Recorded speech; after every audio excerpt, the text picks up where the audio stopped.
4 suspects mis en examen pour terrorisme en Russie après l'attaque ayant fait au moins 137 morts vendredi. Le candidat pro-Kiev, Ivan Kortchok, a remporté le premier tour de l'élection présidentielle avec 42,5% des voix.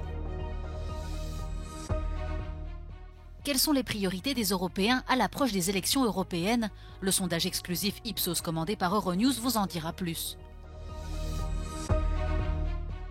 Israël interdit le passage des convois humanitaires de l'Agence des Nations Unies pour les réfugiés palestiniens. La mise en place du couloir humanitaire maritime vers Gaza est un cap crucial selon le président chypriote. Il espère que la communauté internationale soutiendra cette mesure.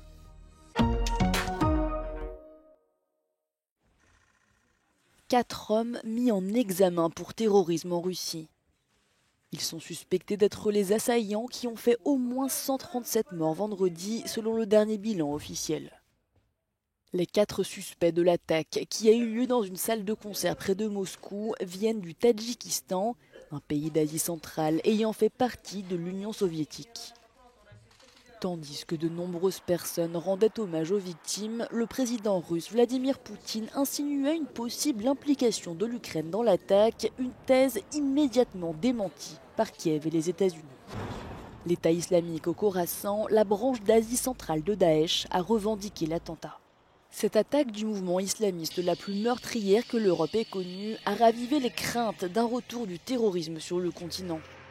La France est passée en urgence attentat, le plus haut niveau d'alerte du plan Vigipirate.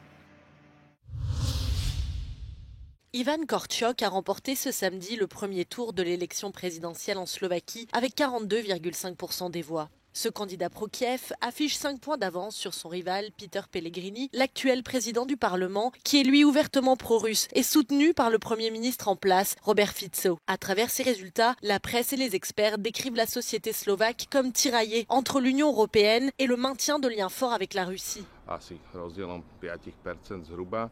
Hovorí to o tom, že spoločnosť je rozdelená a hovorí to o tom, že spoločnosť naozaj má obavy po nástupe vlády Roberta Fica po septembrových voľbách, že tie zmeny idú príliš rýchlo a príliš zlým smerom a jednoducho to heslo nemôžu mať všetko zabralo na veľkú časť voličov.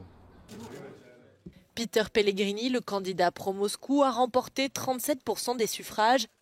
Il avait fait toute sa campagne en défendant la décision du gouvernement actuel de stopper tout soutien militaire public à l'Ukraine.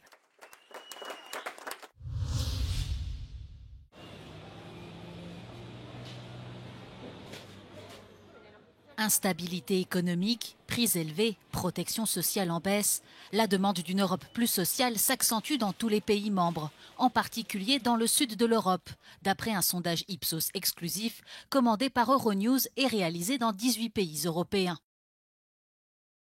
Selon ce sondage, les Portugais sont les plus préoccupés par la hausse du coût de la vie. 68% des Européens souhaitent que l'Union européenne s'attaque à la hausse des prix et seulement 7% des électeurs potentiels estiment que l'inflation n'est pas une priorité. Les Finlandais sont les moins inquiets du coût de la vie. Signe des temps de crise, les citoyens de l'Union européenne éprouvent un sentiment d'appauvrissement général. 64% d'entre eux souhaitent que l'Union européenne sauvegarde leurs droits sociaux et demandent une réduction des inégalités sociales. Seuls 8% seraient contre. Les Portugais sont à nouveau en tête, les Polonais se sentent le moins concernés. La troisième priorité des électeurs est la croissance économique. 62% des personnes interrogées exigent des législateurs européens des mesures efficaces pour stimuler la croissance économique, alors que la lutte contre le chômage arrive juste derrière la lutte contre l'immigration clandestine. Les Néerlandais sont les moins enclins à toute forme d'intervention de l'Union européenne pour stimuler l'économie. Les questions sociales ne sont pas seulement des priorités pour les électeurs de gauche et de centre-gauche. Les conservateurs modérés, les centristes libéraux et les électeurs de droite veulent aussi une intervention législative européenne plus sociale et économique qu'aux élections précédentes. Une majorité des électeurs de droite et même des électeurs d'extrême droite demandent des mesures contre l'inflation, alors qu'en matière d'inégalité et de protection sociale, les électeurs de gauche et de centre-gauche sont plus exigeants. La majorité des électeurs de la grande coalition PPE, SD et Renew demandent plus d'assurance aux législateurs européens pour prendre des mesures visant à stimuler la croissance économique. Les enjeux sociaux et économiques sont les principales préoccupations des partis transpolitiques. Les dirigeants européens des 5 prochaines années devront faire face aux demandes des citoyens qui pourraient nécessiter davantage de dépenses publiques et aux règles et politiques de l'Union européenne des dernières années qui ont renforcé la discipline budgétaire et fiscale. Israël n'autorise désormais plus le passage des convois humanitaires de l'UNRWA dans le nord de Gaza. C'est scandaleux, a réagi Philippe Lazzarini, le dirigeant de cette agence de l'ONU pour les réfugiés palestiniens, soulignant la famine en cours. Une dizaine de membres de l'UNRWA sont suspectés d'être proches du Hamas. Les résultats de l'enquête indépendante sur leur niveau d'implication dans l'attaque du 7 octobre viennent d'être remis à l'ONU. We will look seriously into the recommendations that will be presented, and we want to strengthen UNRWA in its capacity to deliver to the Palestinian people and in its capacity to be fully in line with UN values, as it is the firm determination of the leadership of UNRWA that is represented here by Philippe Lazzarini. La pression diplomatique sur Israël s'accentue. Par téléphone ce dimanche, le président français Emmanuel Macron a prévenu le Premier ministre israélien Benjamin Netanyahou que tout déplacement forcé des habitants de Rafah constituerait un crime de guerre. Une offensive israélienne très controversée est en cours dans cette ville du sud de l'enclave palestinienne. De leur côté, les autorités israéliennes ont proposé d'échanger 800 prisonniers palestiniens contre 40 otages israéliens. L'ONU doit voter ce lundi une résolution pour appeler à un cessez-le-feu durant le mois de Ramadan dont il ne reste que 2 semaines.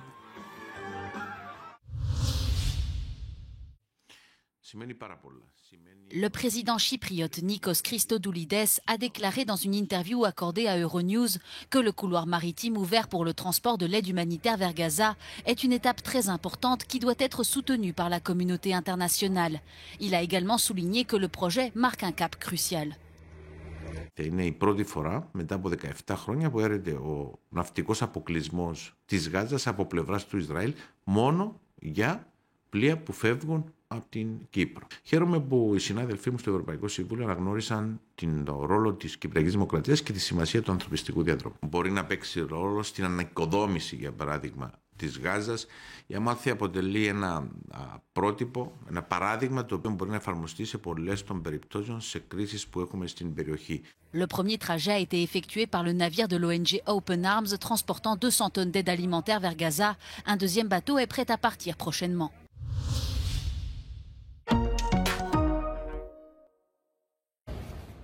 Les violences liées au trafic de stupéfiants gagnent du terrain à Bruxelles. En février, plusieurs fusillades ont eu lieu en quelques jours dans le sud de la capitale. Un homme a notamment été abattu près d'un square à Saint-Gilles. Les autorités attribuent cette escalade de violence à des conflits de territoire entre bandes. Il y a une pression au niveau de la police, parce qu'on est derrière et qu'on fait des arrestations, qu'il y a un mouvement dans les forces entre les bandes et c'est également une bataille pour regagner ou gagner du territoire pour les bandes. De son côté, Tom de Kort, professeur de criminologie, attribue cette intensification des violences à une guerre contre la drogue contre-productive selon lui. The result of that strategy is that new groups come in and larger organized groups fall apart in smaller networks which are all competing for a market share in the very profitable business. And so we see more groups and networks competing and using violence to try and capture a share of the market. Certains habitants tirent la sonnette d'alarme. Les nuisances liées à la distribution et à la consommation de stupéfiants sont quotidiennes, atteste ce riverain qui envisage de déménager.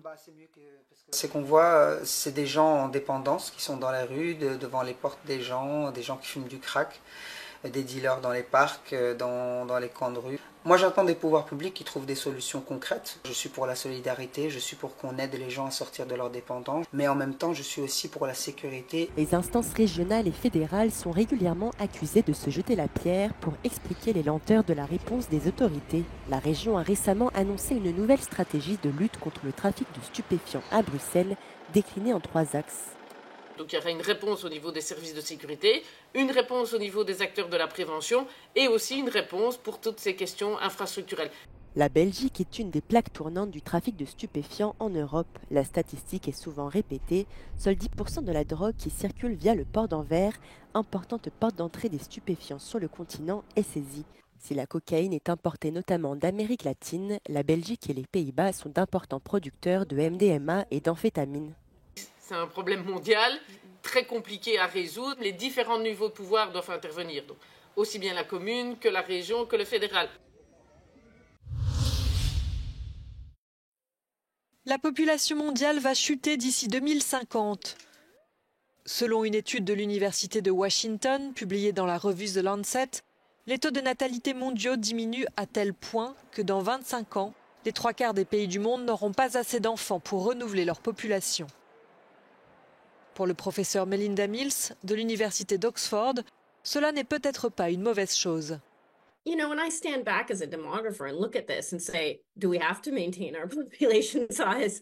You know, so many countries, they all have different population densities, they all have different sizes, they all have, you know, different population compositions and needs. So I think my first question would be to stand back and say, is shrinking populations a problem? L'étude indique de son côté que la baisse de la natalité aura des conséquences économiques et sociales considérables, avec un vieillissement des populations dans la plupart des pays et la diminution de la main-d'œuvre dans les pays les plus riches.